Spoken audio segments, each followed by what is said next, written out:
del Napoli dovrebbero amarlo perché voleva andare a Napoli. Vero? Cioè, Vero? Era già fatta. Ero in America e Mino mi diceva che devi tornare in Europa a giocare, Italia, che è tua seconda casa. E poi a quel momento c'era il documentario di Maradona e ho visto immagini di tifosi quando ha vinto in città.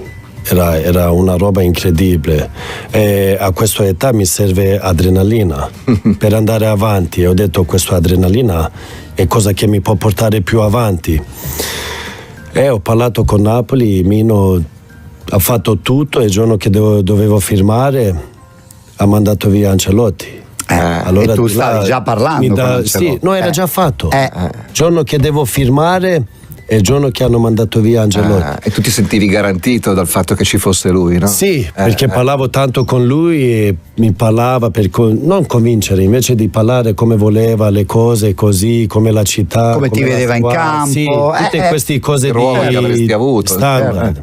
E poi il giorno che ha mandato via mi ha dato insicurezza, ho detto non lo so come andrà adesso, e da lì ho fatto un'altra scelta, poi sei venuto al Milan. No,